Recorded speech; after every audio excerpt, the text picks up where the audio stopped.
И да, и нет. Потому что нужно понять, ну, точнее, разделить две вещи. Исполнители, которые, в общем, стали известны благодаря расследованию Навального, и, кстати, абсолютно безразлично, откуда поступила информация, мог ее просто зайти человек, неважно от кого, и сказать: а вот я знаю, на тебе фамилии. И дальше уже они начали копать. Беллинкет, я имею в виду, не Навальный. Навальный-то точно к этому не имел никакой связи и отношения, если даже такое было бы возможно. Опять же, об этом умозрительно можно судить. А что касается дееспособности российской разведки, так вы понимаете, ее достоинство не в том, что ее исполнители могут работу выполнять некачественно. Там, в случае, например, с Скрипалями этим занималась ГРУ, например, да, и они от себя отпихивали. СВР даже делал заявление о том, что это не мы не имеем к этому никакого отношения. Суть здесь та, что они всегда готовы вот к такого рода действиям, нарушая все законы, внутренние, международные и так далее. И вот это придает им силы, понимаете? Ну, сегодня не получилось, завтра получится. А тут сработали не очень. Ну так кто сказал, что мы не повторим это снова? Потому что, ну, по логике вещей, после Скрипаля они должны были вообще забыть такое слово даже «новичок». Ну, в нормальной системе, ну, не получилось.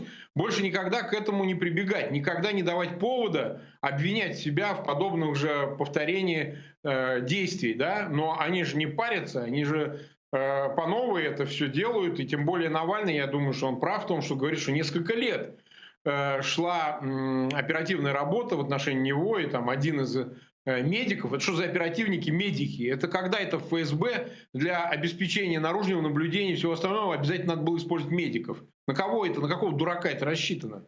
Я думаю, что, вы понимаете, они не переживают от того, что у них не получилось в этот раз довести дело до конца. Путин же закончил ответ на вопрос про Навального тем, что захотели бы, ну, она уже расхожая, эта версия, ее пропагандист повторяет на все лады уже несколько месяцев, но он сказал, что если бы захотели, то, конечно, бы отравили. Это означает, что, собственно, никаких проблем нет, ну, сегодня не отравили, завтра отравим. Это именно так надо читать. То есть даже нет такого понятия, что мы не можем это делать, потому что это незаконно. Он не обсуждает этого. Вот смотрите, в чем особенность, об этом Саша сейчас сказал. Ведь никогда Путин не отвечает по существу. Он, знаете, как отвечает? Ему задают конкретный вопрос, или речь идет о конкретном расследовании, он говорит, начинает рассуждать, кому это выгодно. По принципу. Это, безусловно, их готовили в этом Андроповском институте именно так. А ты никогда, ты дурака валяй, там, паразитируй, манипулируй, что угодно говори, не отвечая на вопрос.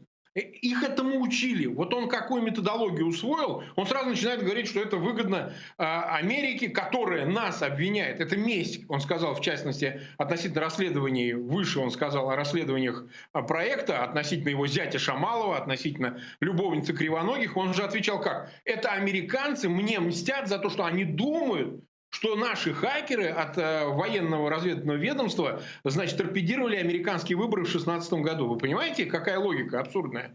Что это и тогда не так было, и теперь это все не так, и так далее. То есть, по существу своему, человек пытается, так сказать, какими-то странными приемами, которые, по-моему, не работают уж точно на Запад уже очень давно, пытается увести в сторону разговор от предмета. Да, травили или не травили. Собственно, от него требуется только это.